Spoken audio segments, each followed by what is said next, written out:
اور میں آپ کو ایک اور بات کروں. اقبال کہتا ہے کہ میرے سینے میں یہ جو حضور کا پیار پیدا ہوا ہے اور یہ جو محبتیں پیدا ہوئی ہیں اور میری جو تربیت آپ دیکھ رہے ہیں، یہ میرے باپ کا کمال ہے. وہ کس طرح؟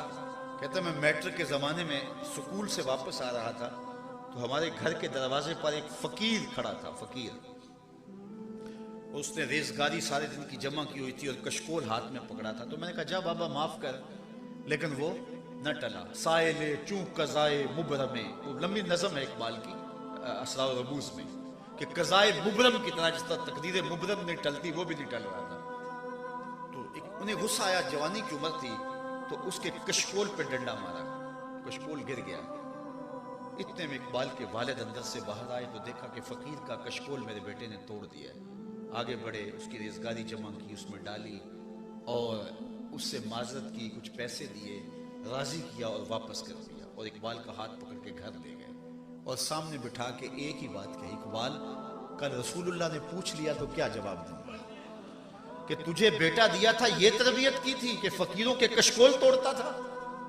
تو بس یہ بات اقبال کے سینے میں راسخ ہو گئی. اقبال کہا کرتے تھے نامے تو از پدرا موختم، حضور آپ کا پیار میں نے اپنے باپ سے سیکھا تھا. اور لوگ تو اس بات سے ڈرتے ہیں قیامت کے دن رب کا سامنا کیسے کریں گے. اقبال پھر اس بات سے ڈرتا رہا قیامت کے دن رسول اللہ کا سامنا کیسے کروں. تو غنی از ہر دو عالم من فقیر، اللہ اکبر روز محشر عذر ہائے من پذیر، گر تو می بینی حسابم ناگزیر، از نگاہ مصطفیٰ پنہم بگیر. کہا مالک قیامت کے دن میرا حساب نہ لینا، یوں ہی معاف کر دینا، اور اگر میرا حساب لینا ضروری ہوا تو کم از کم حضور کے سامنے نہ لینا. اپنی اولاد کے سینے میں حضور کا خوف ڈالو، حضور کی محبت ڈالو اور اللہ کی خشیت ڈالو، اللہ کا پیار ڈالو. اللہ کا پیار کیسے پیدا ہوگا؟ فکر آخرت راسخ کرو کہ یہ دنیا 4 دن کی ہے اور یہ سانسیں ٹوٹ کے بکھر جانے والی ہے، اور ہم اللہ کے حضور حاضر ہونے. کبھی اپنی اولاد کو لے کے قبرستان جایا کرو، اپنے آباء و اجداد کی قبریں دکھایا کرو کہ یہ ہمارے بڑوں کی قبریں ہیں، ہم بھی یہاں آنے والے ہیں اور ہمارے پیچھے آپ بھی آنے والے ہیں. مغرب کی نماز کے بعد اگر ایک دن مقرر کر لیں ہفتے میں کہ اپنی اولادوں کو لے کے قبرستان میں جائیں، اس سے اللہ کی خشیت پیدا ہوگی. قرآن مجید کی تلاوت سے اللہ کی خشیت پیدا ہوگی.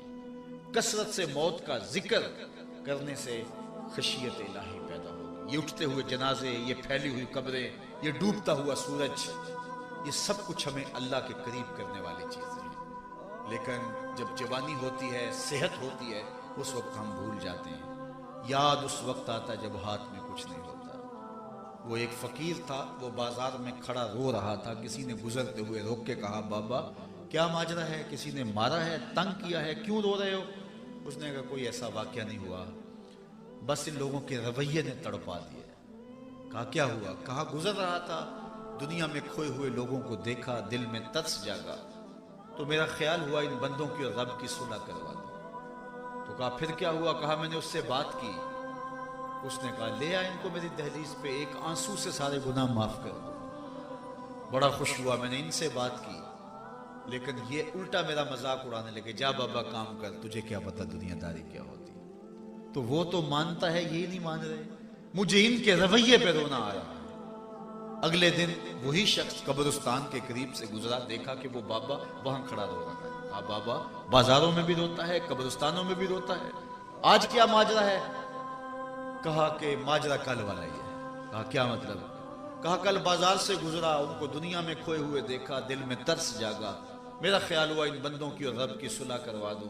میں نے اس سے بات کی، وہ تو مانتا تھا، وہ بندے ہی نہیں مانے. آج ادھر آ گیا، مایوس ہو کے ادھر آ گیا، اور میرا آج یہ خیال تھا ان بندوں کی اور رب کی صلح کرواؤں. کہا آج کیا بنا؟ کہا آج یہ مان گئے ہیں وہ